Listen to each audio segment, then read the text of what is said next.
Assalamualaikum warahmatullahi wabarakatuh. Waalaikumsalam warahmatullahi wabarakatuh.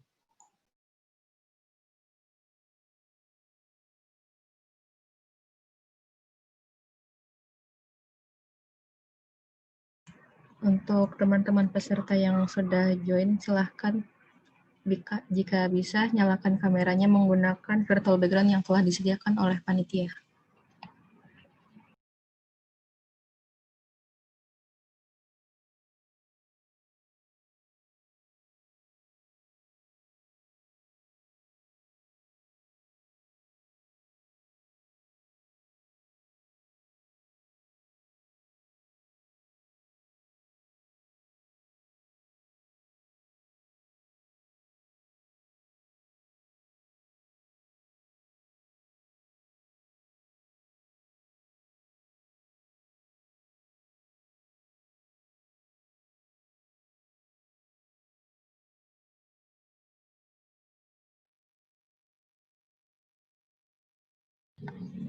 Bagi yang ingin mengakses link virtual background, silahkan membuka link yang tertera di layar atau men-scan QR code yang ada juga.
Sebelum mulai sesi akan ada sedikit video dari sponsor kita, KAF.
Bismillahirrahmanirrahim.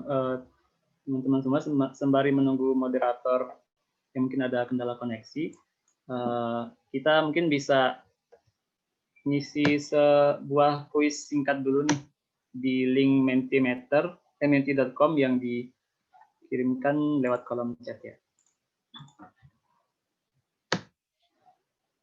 Di situ ada 2 pertanyaan, silahkan teman-teman buka dulu linknya dan diisikan jawabannya.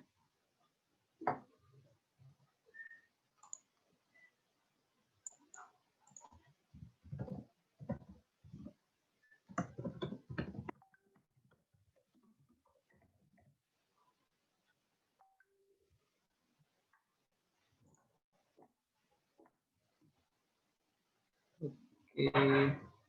Wah, banyak dari Bogor, Solo, Surakarta, Karawang, macam-macam ya. Wah, ada yang dari Padang juga. Aku lagi dapat Padang juga. Wah, Masya Allah, ada yang dari Aceh, Jerman ya. Pasuruan, Bekasi, Surakarta, Karawang. Wah, banyak yang dari Bogor, Karawang, Solo. Oke.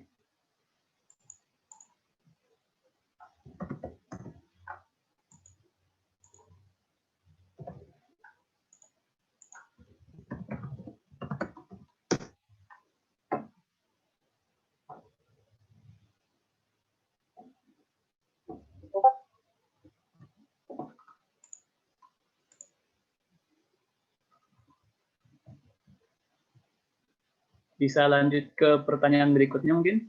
Yogyakarta, Mojokerto, Surakarta. Hal apa yang didapatkan dari webinar ini?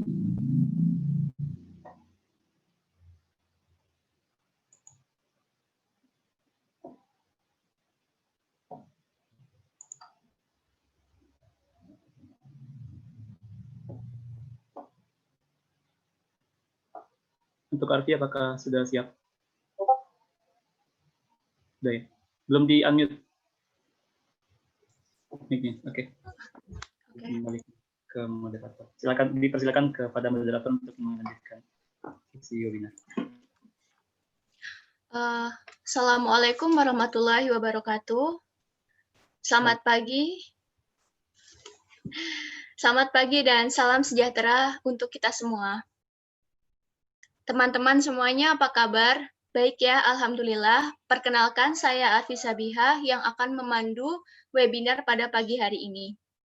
Dengan tema kolaborasi dalam mewujudkan Indonesia berdaulat teknologi yang disponsori oleh CAF, Rumah Amal Salman, ID Cloud House, Finansialku, dan Asosiasi Muslim Startup Indonesia.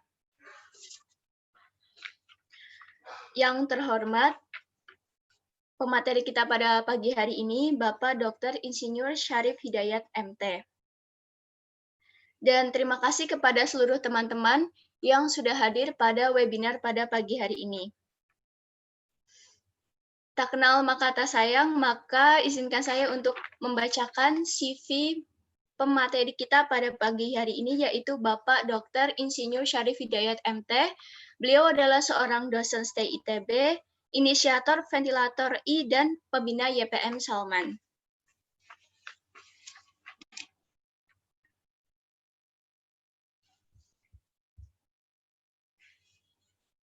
Ini adalah CV dari pembicara kita pada pagi hari ini. Nama Syarif Hidayat, tanggal lahir 29 Agustus tahun 1962, kewarganegaraan Indonesia, afiliasi stay ITB atau lektor kepala. Pendidikan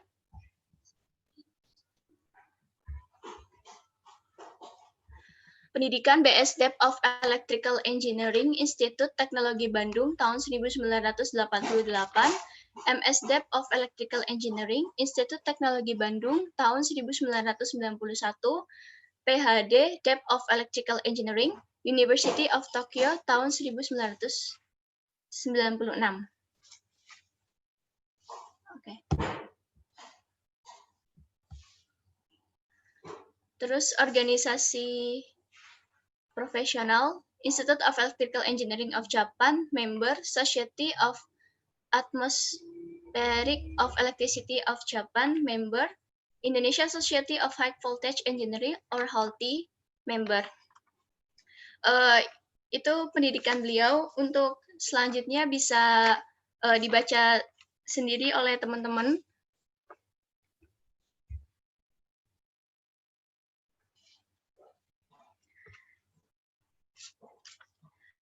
Organisasi ada Ketua Umum YPM Salman ITB tahun 2009 sampai 2017, Ketua Harian Asosiasi Masjid Kampus Indonesia, anggota Dewan Pertimbangan MUI Kota Bandung, anggota Dewan Pertimbangan ICMI Jawa Barat.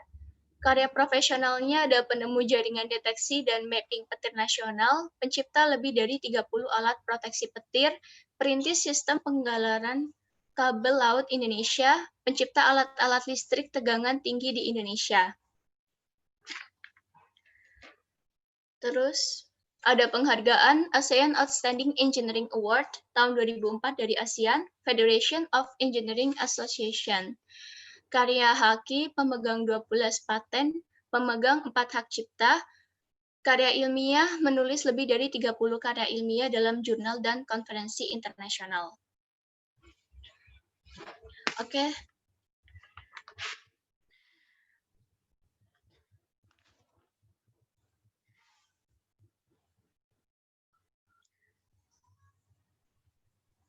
Oke, teman-teman yang hadir pada webinar pagi hari ini, sambil menyimak materi, bisa menuliskan pertanyaan pada kolom chat yang kita sediakan.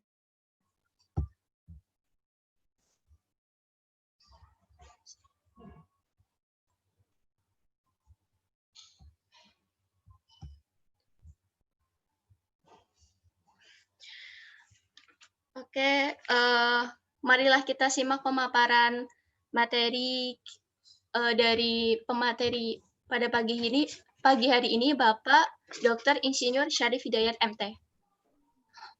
Oke, kepada beliau kami persilahkan. Baik, terima kasih. Assalamualaikum warahmatullahi wabarakatuh. Selamat pagi, salam sejahtera untuk kita semua. Semoga tetap sehat, tetap produktif, memberikan manfaat bagi sesama. Baik, saya akan membagi screen untuk bahan perbincangan kita hari ini. Sudah terlihat ya? Sudah, Pak. Sudah, Pak. Sudah, Pak. Baik. Kolaborasi menuju kemandirian teknologi di Indonesia dengan kasus pengembangan ventilator Indonesia sebagai satu latar belakang. Jadi ventilator Indonesia memang diciptakan oleh 3 lembaga secara kolaboratif, yakni ITB, UNPAD, dan YPM Salman. Sampai hari ini pun masih terus dikembangkan, tempatnya di Masjid Salman dengan dukungan tenaga-tenaga dari ITB dan reviewer UNPAD.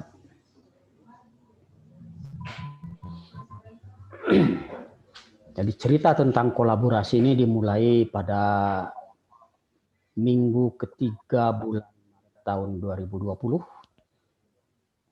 Kira-kira 2 minggu sesudah pemerintah mengumumkan kasus COVID dan ITB melakukan apa yang disebut sebagai lockdown. Pemerintah pada akhir Maret minta kepada pabrik-pabrik otomotif untuk membuat ventilator untuk pasien corona. Sejujurnya tidak ada satupun industri otomotif itu yang memberikan jawaban. Kenapa tidak memberikan jawaban? Kenapa industri yang nilainya triliunan rupiah bisa menghasilkan barang yang dipakai tidak bisa membuat ventilator, bahkan yang paling sederhana sekalipun? Karena industri itu bukan industri sungguhan, industri itu cuma perakitan. Mereka tidak punya kemampuan engineering. Bahkan ketika saya minta satu komponen yang saya mau adopsi dari industri mobil, sudah jawabannya telat, sangat dangkal, informasi yang saya peroleh dari internet saja jauh lebih lengkap daripada jawaban. Udah gitu dengan iming-iming, mohon tidak disebarluaskan karena ini masih rahasia. Yang kerja di sana banyak insinyur. Tapi itulah masalah kita. Kenapa jawaban untuk permintaan pabrik otomotif ini bisa diminta bikin ventilator tidak terjawab? Pada waktu itu di seluruh dunia, di negara-negara yang punya industri, kepala negaranya minta. Di Amerika, pabrik-pabrik seperti Chrysler dan lain-lain mencoba beralih fungsi menjadi pabrik ventilator. Di Inggris pun juga begitu, pabrik alat sedot debu vakum itu berubah menjadi pabrik ventilator. Di Indonesia tidak ada yang berubah. Mereka kebingungan. Karena mereka tidak punya kemampuan untuk engineering. Pada saat itu, karena saya gundah melihat salah satu andalan teknologi di Indonesia, kalau memang layak disebut andalan, itu malah menutup kampus. Ketakutan, gemetar. Birokrat kampus mengatakan, ya para dosen itu adalah aset terbaik kami, maka lebih baik dilindungi, jangan sampai terpapar. Begitu. Iklan-iklan yang muncul di televisi pada waktu itu adalah bahwa para dokter mengatakan, saudara di rumah saja, biar urusan COVID kami yang menangani. Itu benar untuk kasus masyarakat awam. Dokter itu bukan masyarakat awam. Dokter adalah frontliner untuk menangani itu. Tentu dokter tidak bisa kerja sendiri. Kita ingat pada waktu awal-awal pandemi itu bulan Maret, April, Mei, dokter bahkan banyak yang tanpa alat pelindung diri. Bukan cuma tanpa alat senjata, tapi bahkan tanpa alat pelindung diri. Ini masalah. Kalau orang-orang semuanya dirumahkan, bahkan para insinyur pun dirumahkan. Nah, saya gundah. Kegundahan itu saya kira tidak milik saya saja, milik banyak orang juga. Masalah apakah dia menjadi sebuah karya atau tidak, tergantung pada mindset. Saya harus katakan, nanti di bagian dari lesson learn, di bagian ujung dari perbincangan ini akan ada lesson learn, apa yang diperoleh? Jiwa entrepreneurship. Apa beda orang kebanyakan dengan entrepreneur? Orang kebanyakan dan entrepreneur menghadapi masalah yang sama-sama kecewa, sama gundah. Orang yang tidak jadi entrepreneur itu cenderung menuntut saja, minta diadakan ini atau mencari dari pasar. Entrepreneur justru melihat itu sebagai peluang. Semakin besar kekecewaan dia terhadap satu situasi, satu produk, atau satu layanan, semakin besar dia merasakan peluang untuk memberikan layanan. Apakah layanan itu nanti dijual atau tidak dijual, itu persoalan kemudian. Memang entrepreneurship nanti erat kaitannya dengan dunia bisnis.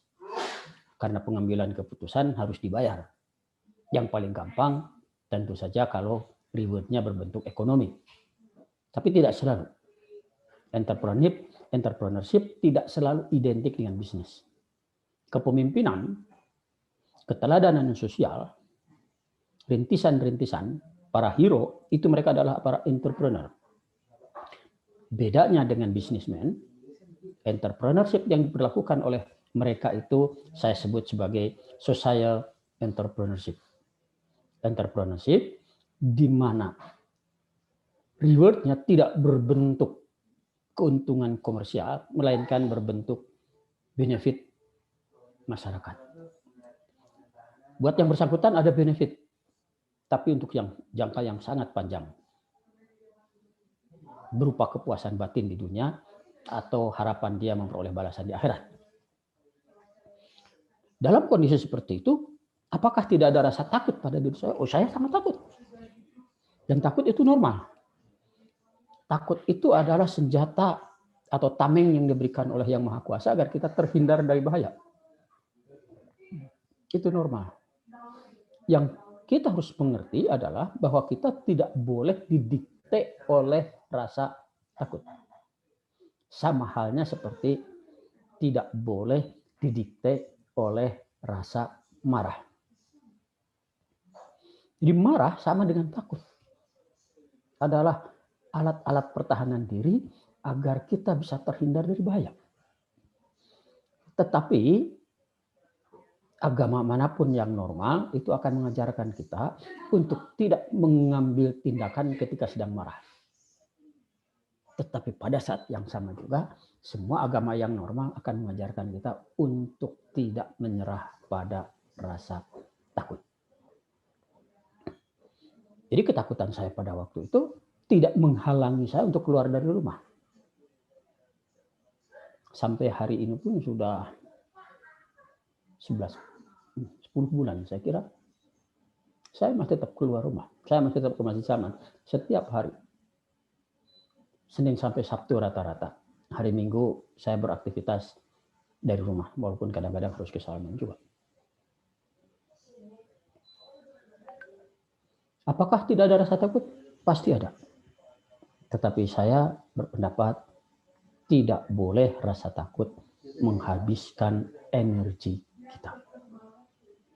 Oleh karena itu ketika saya diwawancara oleh VOA yang kemudian dikutip, saya mengatakan bahwa lebih baik saya memilih mati berdiri daripada mati dalam keadaan memeluk lutut. Apa itu ventilator yang diciptakan untuk COVID? Ventilator itu sederhananya adalah alat mekanis untuk membantu pernapasan pasien. Jadi pasien yang mengalami kesulitan pernapasan atau bahkan tidak bisa bernapas sendiri secara spontan dibantu oleh alat yang disebut ventilator. Itu fungsinya. Tentu untuk mampu membantu dia harus punya fitur-fitur yang cocok dengan keselamatan. Bantuan itu sekali lagi bisa jadi pasien masih bisa bernapas. Dibantu. Ada kalanya pasien sudah tidak bisa bernapas sendiri, dia dipaksa napas. Ventilator yang ada di rumah sakit yang banyak dilihat di ruang ICU, di Indonesia hanya boleh dioperasikan oleh lebih kurang 300 orang dokter yang mempunyai sertifikat mengoperasikan ventilator. Sangat sedikit. Jadi walaupun kita punya banyak ventilator, dokternya hanya sedikit. Apa kaitannya dengan COVID? Jadi COVID itu salah satu simptom yang paling umum adalah bahwa pasien mengalami gagal napas. Kenapa gagal napas? Karena COVID itu menyerang alveoli. Alveoli itu gelembung udara di dalam paru-paru. Menghasilkan lendir yang banyak. Yang menyebabkan alveoli itu lengket. Dan tidak bisa menyerap oksigen. Itulah sebabnya pasien COVID-19 yang mengalami masalah pernapasan dan terlambat ditangani, walaupun kemudian ditolong dengan apa yang disebut dengan ventilator, lebih dari 80% tidak tertolong. Karena apa? Karena udah keburu lengket paru-parunya. Diberikan pernapasan paksa oleh ventilator pun, alih-alih mengembang, malah keburu pecah alveolinya. Ada batas maksimum tekanan yang dapat di-endure, yang dapat ditahan oleh paru-paru kita. Gitu ya. Nah, maka kemudian saya tertarik untuk membuat ventilator yang bisa membantu. Karena kebetulan Indonesia ya sudah tidak punya industri ventilatornya. Industri mobil aja nggak jawab apa-apa. Kalau mau beli pun mahal. Pada bulan April Mei itu harganya lebih dari 500 miliar sebetulnya. Harga normal 200-250 juta. Kalaupun punya uang daftar tunggunya lama, bisa 4 bulan. Nggak kebagian. Kita tidak mandiri. Kita sudah merdeka secara politik, secara formal, tapi tidak mandiri secara teknologi untuk mencukupi kebutuhan. Pada waktu saya menciptakan ventilator, awalnya berbentuk sangat sederhana, bahkan belum dibeli rumah seperti di foto ini yang kemudian diviralkan oleh teman-teman. MIT pun mengembangkan open ventilator. Beda dengan yang saya kembangkan, ventilator dari MIT itu menggunakan apa yang disebut sebagai ambu bag. Mungkin kalian pernah melihat, kalian bisa juga lihat di internet. Ambu bag itu adalah satu balon yang biasanya ditekan-tekan oleh paramedik, oleh perawat untuk membantu pernapasan secara paksa. Pasien yang sudah tidak bisa bernapas. Jadi kan yang tidak bisa bernapas itu bisa ditiup oleh kita mulut ke mulut, tapi bisa juga dengan alat itu. Nah, MIT mencoba memekanisasi proses penekanan ambu bag tadi. Saya harus garis bawahi bahwa karena MIT yang mencetuskan, kemudian ditiru di Spanyol, segera merebak ke seluruh dunia termasuk ke Indonesia orang untuk meniru apa yang dilakukan oleh MIT. Bareng dengan yang saya kembangkan ini. Di hadapan para mahasiswa yang membantu saya mengatakan, catat oleh kalian dalam sejarah, hari ini kita berdiri di depan MIT. Kenapa? Karena dalam pandangan saya MIT going nowhere dengan menciptakan itu. Saya sekaligus dengan itu menyatakan bahwa kita punya kepercayaan diri untuk bergerak di bawah atau keluar dari bayang-bayang nama besar orang. Nah, kenapa saya berani mengatakan itu? Karena saya berangkat dari satu pemahaman bahwa teknologi untuk bisa dipakai oleh masyarakat dan bermanfaat, pertama-tama harus mendengarkan apa yang disebut sebagai voice of customer. Begitu saya berhasil menciptakan barang ini, saya segera minta pertolongan. Saya butuh dokter untuk mereview desain saya. Jangan sampai saya salah arah. Kemudian dengan jaringan yang ada, saya dihubungkan dengan dokter-dokter, di antaranya ada seorang dokter senior ahli anestesi di Indonesia, yang segera saya minta bantuan untuk mereview. Saya perlihatkan barang yang sudah diberikan rumah dan mempunyai fungsi dasar seluruh ICU ventilator, tetapi masih sangat primitif, belum dilengkapi dengan kontrol-kontrol, hanya fungsinya saja. Beliau mengatakan, berdasarkan pengalaman dia melihat di Wuhan dan di New York dan di lain-lain, kita butuh banyak ventilator untuk membantu COVID, pasien COVID. Banyak, sedemikian banyak sehingga tidak mungkin dapat dilayani oleh dokter yang jumlahnya cuma 300. Dan kebetulan yang diperlukan adalah ventilator yang digunakan untuk mencegah memburuknya kondisi pasien ketika dia sudah mulai kesulitan bernapas. Jadi kalau orangnya tanpa gejala ya OTG ya tidak perlu ventilator, tentu saja cukup istirahat saja dan olahraga dan vitamin dan gizi yang bagus. Tapi kalau dia sudah mulai mengalami kesulitan pernapasan harus segera dibantu. Indikatornya nanti adalah istilahnya itu kejenuhan oksigennya di dalam darah. Begitu itu mengalami penurunan harus segera dibantu agar paru-parunya dapat menyerap oksigen. Kalau tidak dibantu, maka paru-paru tidak mampu menyerap oksigen, segera spiral. Oksigen kurang, organ-organ vital kita tidak berfungsi, segera tidak tertolong. Nah, dokter Ike yang menjadi konsultan saya yang paling itu mengatakan, yang dibutuhkan hanya satu jenis fungsi dulu, yakni fungsi yang disebut sebagai CPAP, Continuous Positive Airway Pressure. Apa itu Continuous Positive Airway Pressure? Satu fungsi ventilator yang gunanya meniup paru-paru secara konstan. Sedemikian rupa sehingga ketika paru-paru melepaskan udara keluar, masih tersisa tekanan. Tidak kempis sama sekali. Karena begitu kempis sama sekali, itu jadi lengket. Maka dipertahankan. Antara 5-20 cm air, tergantung pada keputusan dokter. Dengan demikian, harapannya adalah bahwa dia mudah dibuat, mudah dioperasikan, dan tidak perlu lisensi khusus. Jadi dokter umum boleh pakai. Maka kita segera mengubah orientasi produk kita menjadi barang itu. Tapi masih ada satu hambatan yang lain. Bahwa komponen-komponen itu tidak ada. Adik-adik sekalian harus dimengerti. Mau bikin apa saja yang sifatnya di Indonesia, industri di Indonesia sulit. Karena kita tidak mempunyai struktur industri yang disiapkan. Pemerintah abai. Saya harus katakan. Kalau saya harus menyalahkan pemerintah abai. Menyiapkan satu ekosistem industri yang mampu bertahan.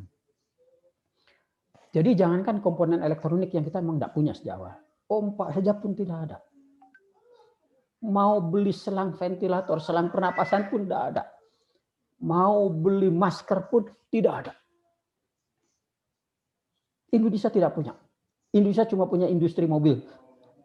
Kalau bisa diobati dengan mobil mungkin bisa.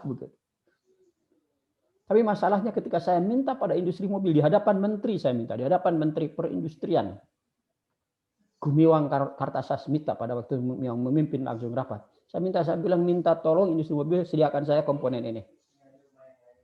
Tidak terlaksana. Karena industri kita adalah industri yang sangat dangkal. Ini satu alarm bagi kita.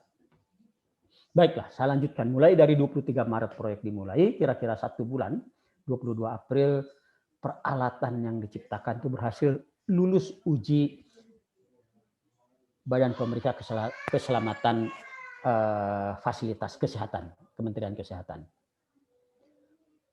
Kira-kira 3 minggu kemudian, lulus uji klinis. Jadi peralatan kesehatan di Indonesia,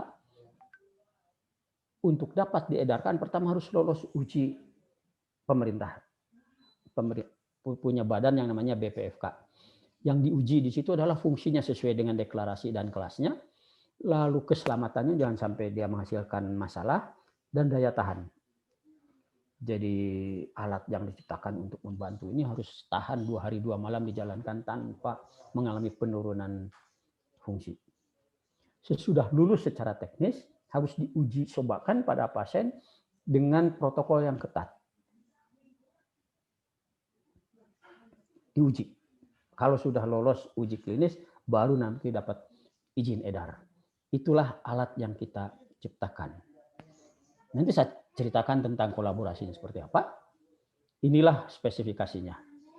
Harus dapat diproduksi secara cepat dan massal, mudah dibuat dan mudah digunakan, menghindari komponen yang sulit diperoleh di pasaran. Memang pada waktu tidak ada. Harus melakukan sendiri rekayasa pembuatan komponen, dan komponen sedapat mungkin diproduksi di dalam negeri. Kalau impor akan keburu. Harus kalian ketahui bersama, dalam waktu kurang dari 8 bulan, rancang bangun ventilator Indonesia ini dilengkapi dengan paten yang jumlahnya tidak kurang dari 7 paten. 7 paten kita hasilkan sampai bulan Oktober itu. Nah, inilah wujud barang-barang isinya sangat sederhana. Nanti akan kalian lihat di bagian lanjut dari presentasi ini bahwa evolusi yang A ini sangat sederhana, masih bising banget, menggunakan pompa yang kami bikin sendiri dari barang seadanya, dicetak sendiri, dirancang sendiri. Tipe B masih menggunakan pompa yang sama, tipe C, tipe D sudah menggunakan komponen yang sedikit lebih bagus. Tipe B itu dibantu oleh PT DI bikin casingnya, jumlahnya 100 biji. Tipe A dibikin sendiri casingnya dari UKM yang ada jumlahnya kira-kira 100-an biji juga. Tipe D itu dibikin khusus di Kudus oleh industri PT Pura. Yang paling banyak diedarkan adalah tipe C, kira-kira jumlahnya mencapai 700-an.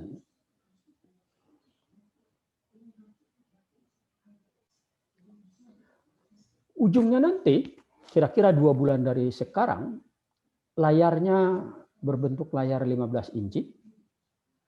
Fungsinya kembali kepada tujuan awal menciptakan ventilator, yakni dapat menolong pasien di ruang ICU untuk seluruh fungsi, bukan hanya untuk CPAP. Jadi CPAP itu hanya satu fungsi dari kira-kira 7 fungsi metode bantu pernapasan. 2 bulan lagi kita menghasilkan insya Allah ventilator ICU sebagaimana cita-cita awal saya bikin.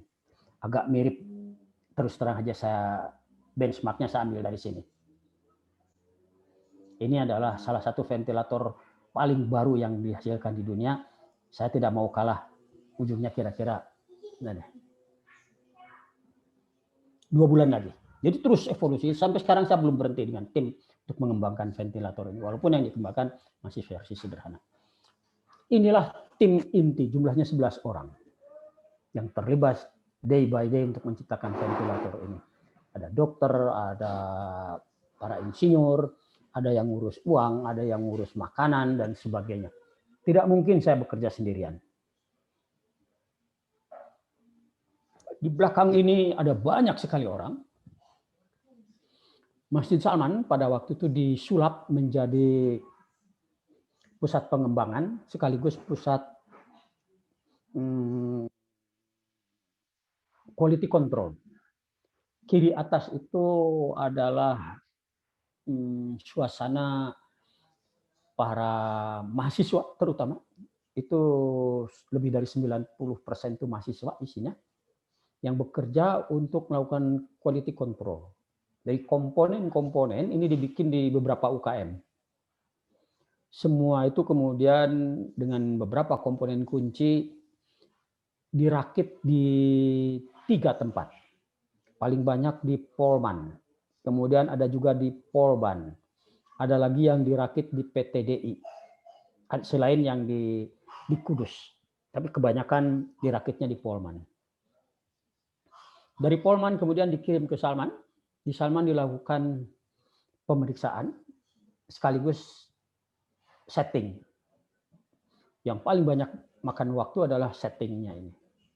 Sesudah settingnya sesuai dengan yang diminta, kemudian dilakukan uji ketahanan. Di gambar yang sebelah kanannya ini, itu sedang diuji 2 hari 2 malam. Setiap barang itu diuji 2 hari 2 malam. Harus lolos. Sesudah lolos pengujian ketahanan, baru kemudian dilakukan sterilisasi. Gambar bawah tengah. Sebelah kiri bawah adalah fasilitas yang disumbangkan untuk dipinjam pakai oleh FTMD ITB. Kolaborasi lagi. Sebelah kanan tim pengembang sedang mengevaluasi apa fitur-fitur yang harus kita tingkatkan. Hasilnya adalah sampai bulan Juli 2020, 790 didistribusikan. Hari ini sudah 950, ditambah 400 yang dijual secara komersial. Jadi kira-kira sudah 1.350-an yang sudah beredar. Pada waktu itu 277 rumah sakit menerimanya, jumlah donaturnya 2.000, personil yang terlibat total ada 405. Dari ITB, berbagai jurusan, dari UNPAD, dari UPI, dari Polman, dari Polban, dari Universitas Nurtanio, dari ITENAS, dari SMK. Instansinya banyak sekali. Dana yang dikumpulkan pada waktu itu kira-kira 12 miliar. Sekarang sudah 12,5 miliar. Dana donasi di luar dana komersial. Pada waktu itu penyebarannya ke seluruh Indonesia, 34 provinsi. Dan itu melibatkan kerjasama dengan networking yang juga luas. Institusi pendukung kita mulai dari Kementerian Kesehatan, Kementerian BUMN, Kementerian Pertahanan, Kementerian Ristek, Kementerian Diknas, BNPB, pemerintah provinsi, banyak sekali rumah sakit juga banyak yang terlibat langsung. Sampai ke perusahaan roti pun terlibat. Harus disebutkan. Bagaimana kita tidak usah mikir makan pada waktu itu. Makan dikirim dari luar. Bayangkan pada puncaknya bulan puasa, kita menyediakan makan tidak kurang dari 150 porsi untuk tenaga volunteer yang bekerja di lingkungan Masjid Salman. Saya tinggal fokus pada aspek engineeringnya, aspek-aspek lain ada teman-teman yang nangani. Ini institusi yang memberikan donasinya dari Bank Indonesia, dari banyak banget ya, pokoknya komunitas-komunitas.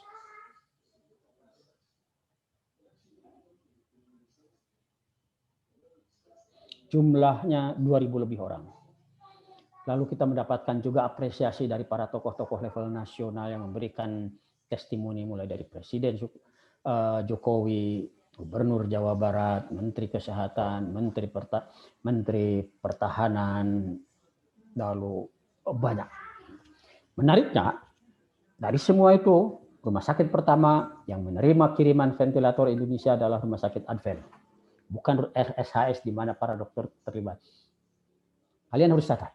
Kita tidak membeda-bedakan rumah sakit mana saja. Enggak tanya. Yuk punya pasien COVID perlu bantu, segera kirim. Saya dengan ini sampaikan juga soal inklusivitas kita. Enggak tanya-tanya kita. Siapa saja yang nyumbang kita terima, siapa saja yang butuh kita berikan. Kita tidak tanya, you sudah nyumbang belum untuk menerima itu? Tidak. Enggak usah dikait-kaitkan sumbangan. Yang mau nyumbang banyak, bilang gitu. Yang mau menerima silakan. Terakhir update, hari Selasa besok, Menteri Ristek akan meninjau pembuatan versi komersial internasional dari ventilator ini. Diproduksi di Panasonic Healthcare, pertama dalam sejarah, catat, barang ciptaan Indonesia diproduksi oleh perusahaan Jepang. Bila selama ini kita selalu punya pemihong, kita tidak punya, hanya bisa merakit saja. Sekarang sebaliknya, buatan kita dirakit oleh perusahaan Jepang.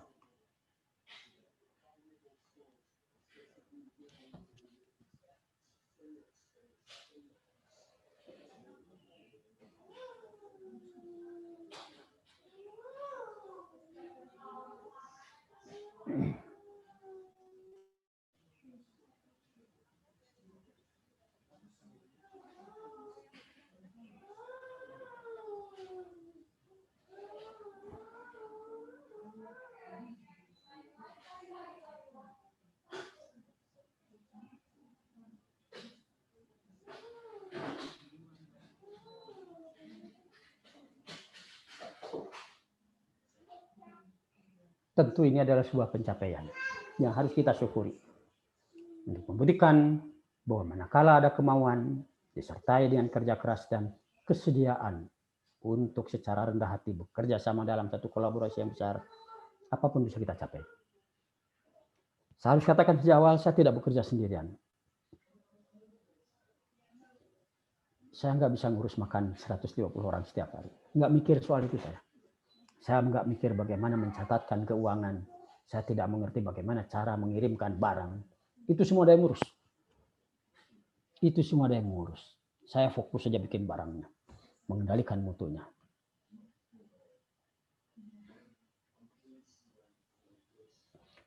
Pada akhirnya kita punya ventilator Indonesia biarpun sangat sederhana. Tapi tetap kita akan lanjutkan. Apa kemudian pelajaran yang dapat kita petik, hikmah yang dapat kita petik untuk menghasilkan inovasi dalam bidang teknologi? Saya harus sampaikan bahwa dalam pandangan saya, inovasi itu adalah invensi yang dibawa ke pasar. Apa itu invensi? Invensi adalah penemuan solusi teknik. Jadi sekedar invensi yang belum dibawa ke pasar itu belum jadi inovasi, baru jadi invensi saja. Itu harus dimengerti. Di ITB kadang-kadang ada penghargaan inovasi. Tapi sebetulnya dalam pandangan saya itu baru invensi. Kadang-kadang sudah terbukti dipakai di pasar, baik dijual ataupun tidak dijual, itu baru namanya inovasi. Nah sekarang saya mau bahas dulu tentang bagaimana sebuah invensi bisa dilahirkan. Sebuah invensi bisa dilahirkan membutuhkan 3 komponen utama. Yang pertama adalah enabling environment, yang kedua resources, dan yang ketiga para aktor. Apa ini maksud dengan enabling environment? Adik-adik sekalian, tadi industri mobil kita tidak mampu memberikan jawaban terhadap permintaan presiden bikin ventilator. Kenapa? Karena selama ini environment-nya tidak ada. Bahkan BUMN yang konon triliunan rupiah nggak punya apa-apa. Kalian boleh periksa perusahaan-perusahaan sekelas seperti sebutlah Pertamina, PLN, Telkom, dana risetnya kurang dari 0,5%. Dan tidak ada dorongan dari pemerintah untuk menghasilkan teknologi sendiri.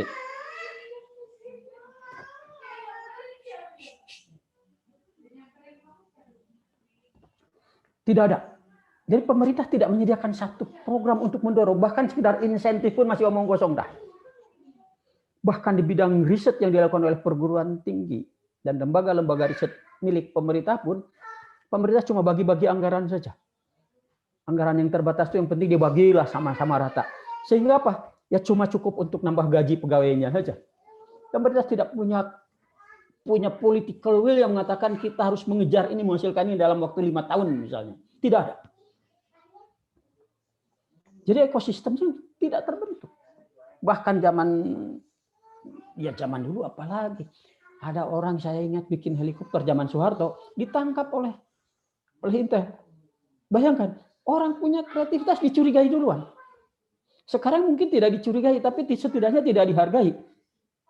Sehingga tidak ada keinginan untuk nggak ngapain juga lah. Udah impor saja. Selalu aja impor. Sampai hari ini pun saya masih mengalami kejadian itu. Ketika saya menawarkan, kenapa nggak kami bikin aja? Oh apa nggak ngambil resiko kita Pak, impor aja lah nanti kalau masalah. Jadi tidak ada satu merit system yang mau mendorong satu penemuan di dalam negeri. Itu environment yang tidak enabling namanya. Banyak hal yang pemerintah sebetulnya fokus di sini saja. Lalu yang kedua resources. Resources itu ada 3. Nomor 1 manusia tentu saja. Manusia. Nomor 2 uang, dana. Nomor 3 ya bahan-bahan. Kalau ditanya manusia banyak 270 juta. Tapi kalau ditanya ahli roket ada nggak? Nggak ada. Ahli ventilator ada nggak? Nggak ada. Jadi nggak ada resources di kita. Yang ada apa? Ya lulusan SD SMP sama. Yang kerjanya nuntut kenaikan gaji buruh. Ya birokrat yang tidak efisien. Begitu ditanya ahli aja nggak ada. Kalian pergi ke Cina ahli apa aja. Kalian pergi ke India ahli apa aja ada. Kalian pergi ke Israel yang sangat secul itu pun ahli apa aja ada. Jadi resources kita pun juga sangat rendah. Oleh karena itu kalian mudah mengerti. Udah environment-nya tidak mendukung, resources dari segi sumber dayanya pun tidak ada. Kalian dituntut untuk punya keahlian banyak. Sehingga resources-nya ada. Belum bahan aluminium ada, tapi aluminium yang saya pakai, yang kita pakai itu impor. Bahan baku baja ada, walaupun tidak banyak banget, tapi baja yang kita pakai banyaknya juga impor. Bahan baku tembaga ada, tapi tembaga yang kita pakai sebagian juga impor. Jadi pemerintah tidak menyiapkan industri-industri untuk siap ke sana. Apalagi elektronik, tidak ada. Oleh Apple juga pemerintah dikadalin aja. Kewajiban TKDN 33% diganti hanya dengan program pelatihan segala macam, manggut-manggut saja.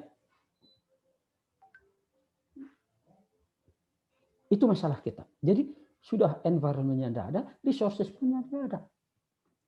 Inilah para aktor yang harus terlibat di dalam program invensi, untuk kalian mengerti. Kalian mungkin pernah mendengar istilah triple helix. Pemerintah mengatakan triple helix itu akademisi, pemerintah, dan bisnis. Dikembangkan lagi dengan istilah pentahelix.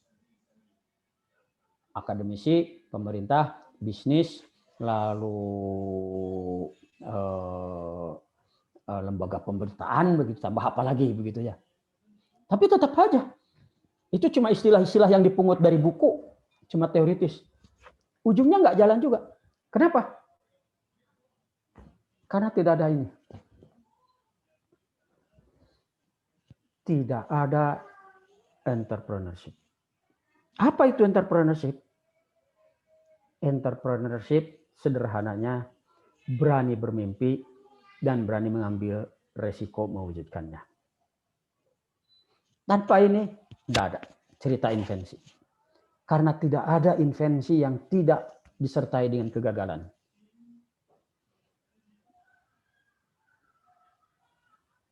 Ketika sel Volta untuk menghasilkan listrik dari peristiwa kimia mau ditingkatkan menjadi baterai mobil yang sampai sekarang kita pakai, inventor terbesar di Amerika mungkin kalian tahu, yang menciptakan bola lampu yang Thomas Alva Edison. Itu melakukan percobaan lebih dari 50.000 kali. Satu kali berhasil. Artinya 50.000 kali gagal lebih, satu berhasil. Itulah invensi. Tidak ada invensi yang sekaligus jadi. Tidak ada. Dan itu mengambil resiko.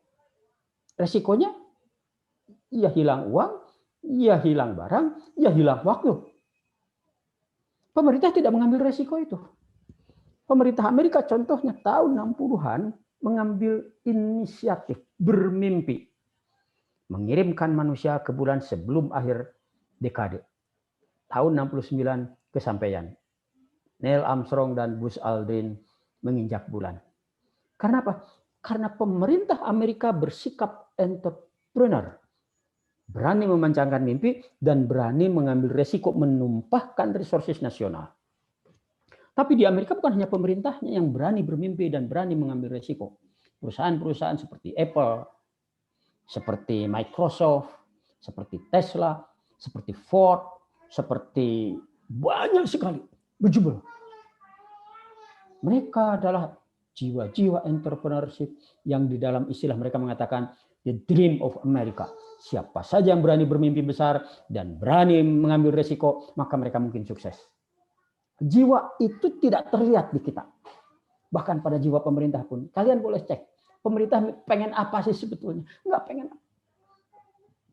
Cuma anggaran saja. Politik anggaran saja bagaimana dibagi-bagi di kalangan partai pendukung saja. Tidak secara real, sungguh-sungguh ingin mengejar sesuatu. Tetapi tidak cuma pemerintah yang tidak punya jiwa entrepreneurship. Pada level korporat pun juga tidak terjadi. Apa yang dimaksud dengan korporat? Ya, perusahaan-perusahaan BUMN.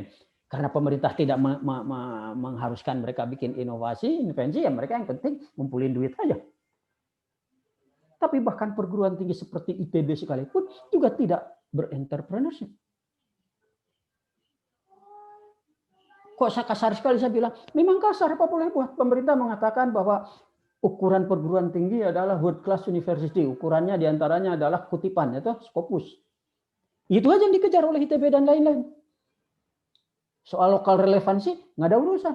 Pemerintah nggak minta kok.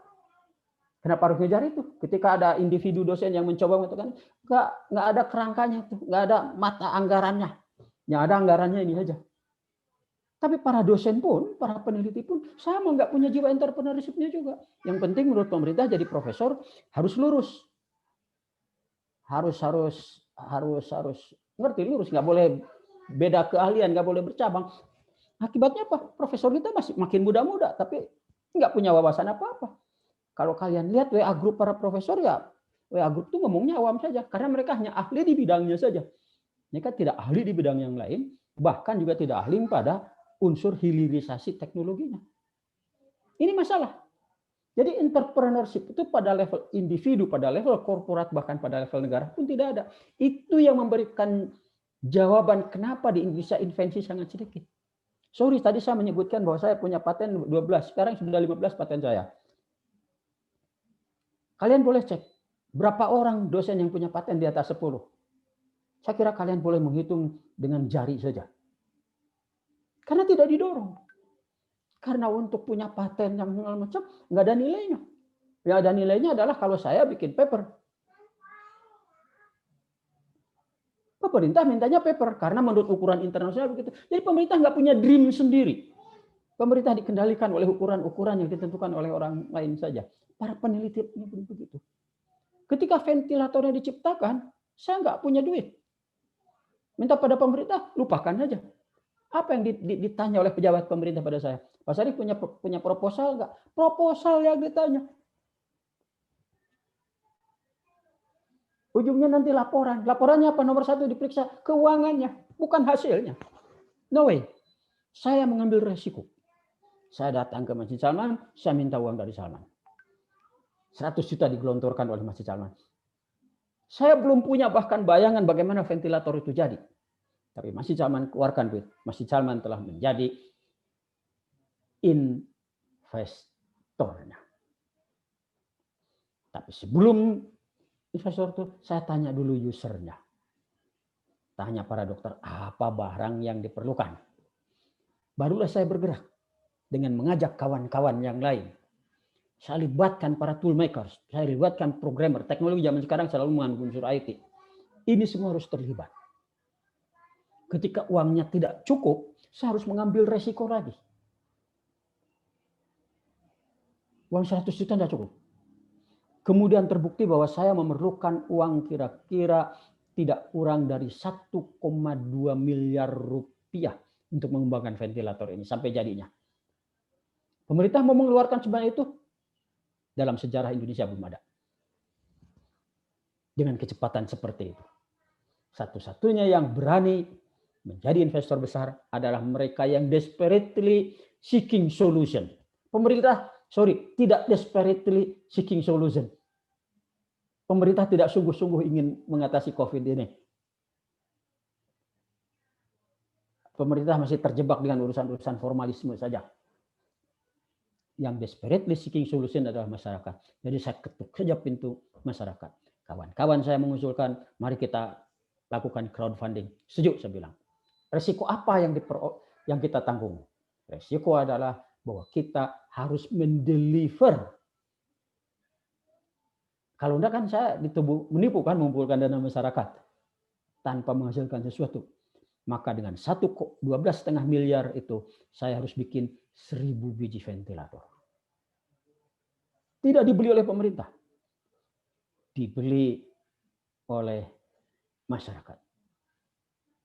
Jadi dalam kasus ventilator, 0 investasi pemerintah. Yang kita butuhkan dari pemerintah adalah sebetulnya enabling environment. Saya berharap ketika kalian nanti, di antara kalian ada yang jadi pejabat pemerintah, kalian mengerti peran pemerintah sebetulnya bukan di investasi, nomor 1. Melainkan menciptakan playing field yang enabling. Ditambah menghasilkan resources yang mendukung. Baik berupa orang, dana, maupun bahan-bahan. Tanpa itu, lupakan tentang proses invensi. Environment yang serupa, resourcesnya serupa, aktor-aktornya berbeda, akan mendorong invensi masuk ke pasar menjadi inovasi. Tapi tetap saja kita juga butuh entrepreneur. Tanpa itu tidak akan terjadi.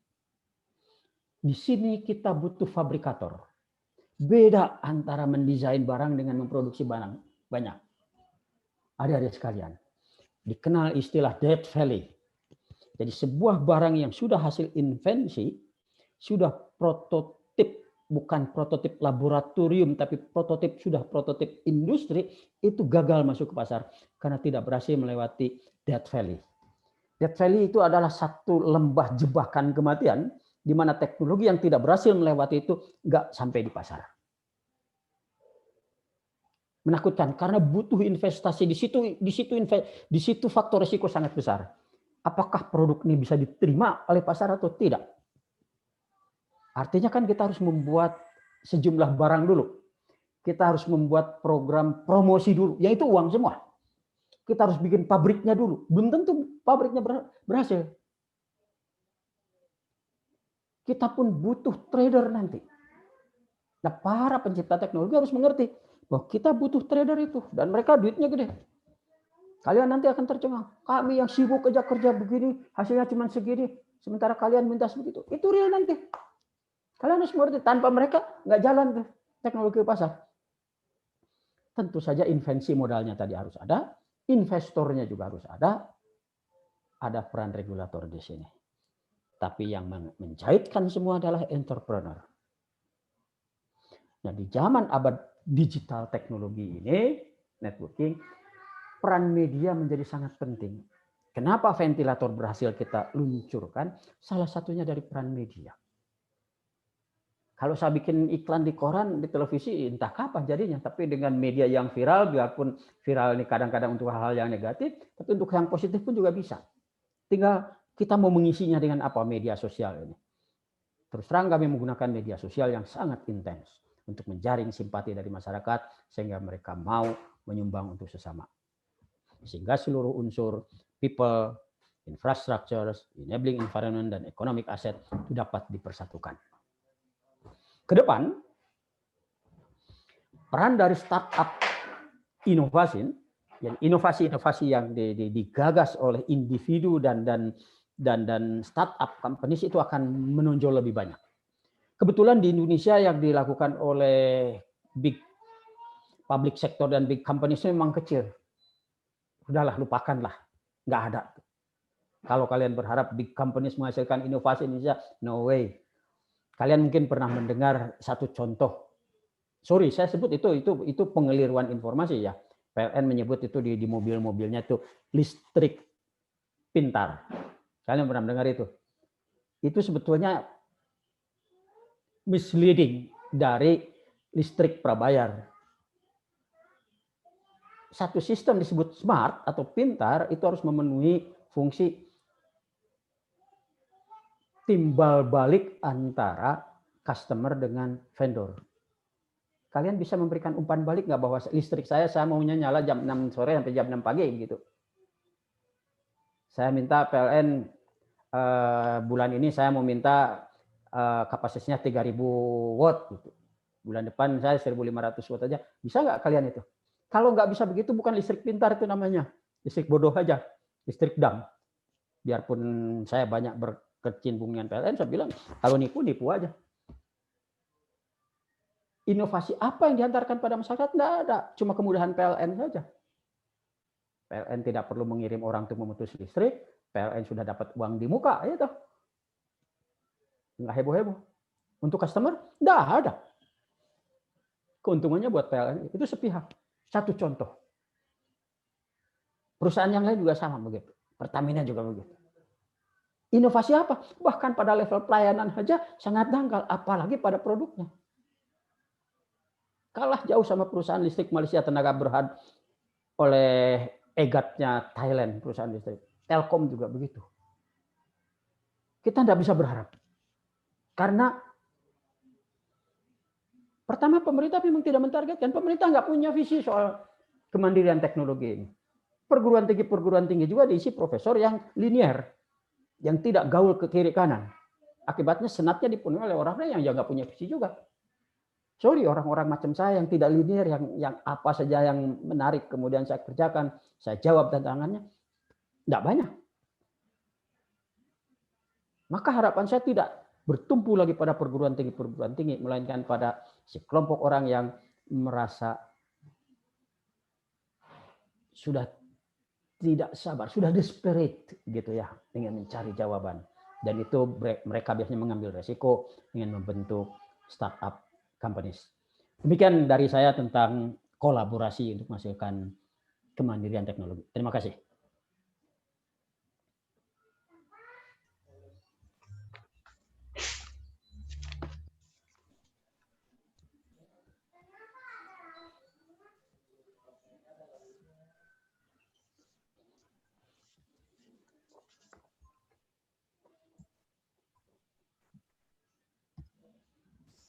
Oke.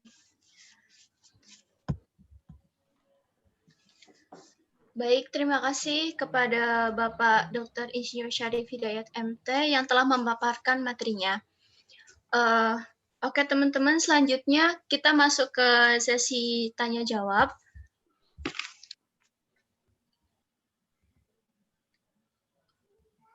Pertanyaan pertama, ini dari Embro Syakur dari Batam. Berbicara industri, tentu kita berbicara efektivitas kerja masa depan. Masa depan tentu berbicara teknologi, Yang mau saya tanyakan adalah langkah apa yang perlu kita siapkan bersama untuk menghadapi relevansi masa depan. Silakan Pak untuk menjawab pertanyaannya. Baik, jadi di masa yang akan datang akan ada beberapa jenis pekerjaan yang hilang dari manusia. Pekerjaan-pekerjaan itu terutama kalau bersifat repetitif dan perlu akurasi tinggi. Seperti pekerjaan akuntansi itu akan hilang. Yang sudah jelas hilang itu adalah petugas tol, itu sudah hilang. Petugas-petugas yang sifatnya pelayanan serupa itu akan hilang. Petugas kasir pun juga akan hilang. Banking pun juga akan menciut. Pekerjaan teller-teller itu akan berkurang. Bahkan firma hukum pun akan berkurang. Nanti semua digantikan oleh mesin yang sifatnya mempunyai fungsi IT. Yang akan berkembang adalah industri atau pekerjaan-pekerjaan yang mampu menunjang fungsi itu. Artinya bikin sistem-sistem pemrograman, setting maupun pemeliharaan yang terkait dengan IT. Itu real. Tetapi fungsi-fungsi infrastruktur itu tidak bisa digantikan oleh IT. Itu tetap akan berjalan. Sekarang kalau di ITB yang paling top, orang pengennya masuk ke informatif semua. Itu tidak salah dilihat dari besarnya peluang. Tapi buat mereka yang tidak berkenaan dengan itu juga tidak perlu kecil hati. Karena artinya semakin banyak orang yang beralih ke IT, yang menggunakan, yang berkecimpung di bidang engineering makin sedikit. Artinya peluang kalian untuk bersaing makin besar juga. Jadi industri-industri akan ke sana. Kalau kita mau survive, ya kita harus menyiapkan sana. Bicara soal industri, secara umum industri itu mempunyai setidaknya ada 3 level besar ya. Pertama adalah industri yang ada di bagian depan, yang menghasilkan desain, yang menghasilkan prototip, yang menghasilkan merek. Yang kedua adalah yang ada di sektor pabrikasi. Dan yang ketiga ada yang di sektor distribusinya. Di Indonesia kalau kita bicara soal industri jasa berupa distribusi, itu pun juga tidak efisien. Kita tahu bahwa sektor perpindahan barang logistik di Indonesia ini masih sangat boros, tidak efisien. Sedemikian tidak efisiennya sehingga biarpun secara umum dikatakan mengirim barang lewat laut itu lebih efisien, di Indonesia tetap tidak efisien karena pelabuhan itu sarang korupsi yang gede banget sampai sekarang belum berhasil diatasi. Sehingga orang memilih mengantarkan lewat darat aja kemana-mana. Padahal kita ini adalah negara pulau yang ada dihubungkan oleh laut-laut. Tapi mati kutu kita di laut pun. Nah, kalau kita bicara soal ke atasnya, kita bicara teknologi bukan lagi level disebut controlware. Tadi yang engineering itu saya menyebutnya sebagai primaryware. Bikin mesin, bikin infrastruktur, yang fisik-fisik itu semua. Yang di atasnya sekarang lagi top itu adalah controlware. Di antara top-topnya itu markotopnya adalah sistem cerdas. Yang tadi diklaimkan PLN sudah punya listrik pintar, bohong itu. Itu jauh dari itu. Nah, tetapi kenapa sudah menggunakan sistem IT segala macam pun tetap kita nggak bisa bersaing? Karena kita belum masuk secara real menguasai dan menjalankan secara sistem apa yang disebut dengan humanware dari teknologi. Kebijakan. Ini masalah kita. Kalau kalian masuk sekarang ke Kementerian Laut dan Perikanan, kalian cari peta, ada peta dasar. Peta dasar sih di Google juga ada. Peta tema bagaimana alur pelayaran, bagaimana rute kabel laut, bagaimana perpindahan ikan. Nggak ada, petanya kosong aja. Cuma formatnya aja yang ada. Kenapa? Informasinya ada. Tapi tidak ada keinginan itu dipakai untuk informasi terbuka bagi masyarakat sehingga menjadi mudah. pemerintah masih sorry, saya harus mengatakan pemerintah masih omong kosong lah, para pejabat itu. Nah, kemana itu harus bergerak? Tidak ada lain. Ketika saya ditanya bagaimana agar karya saya bisa diterima oleh masyarakat, tadi kan saya bicara bahwa harus ada aktor, ada ekosistem, ada environment, dan ada resources. Resources saya gali sendiri dari dalam maupun dari luar negeri. Manusia saya cari yang bisa. Tetapi environment enggak ada. Nah, untuk itu kadang kita harus menciptakan environment sendiri. Di dalam konteks saya bikin perusahaan sendiri yang menyerap hasil-hasil inovasi saya, hasil invensi saya, sehingga perusahaan saya sendiri yang membawanya ke pasar. Tidak bergantung kepada perusahaan-perusahaan yang nggak percaya. Jadi saya bikin sendiri. Saya misalnya punya teknologi untuk menggelar kabel laut. Saya bikin kapal. Bikin kapal, bukan merakit kapal. Saya mendesain, saya punya patennya. Saya kemudian bikin juga itu kapal, sehingga saya punya kapal. Ada yang mau beli? Tidak ada.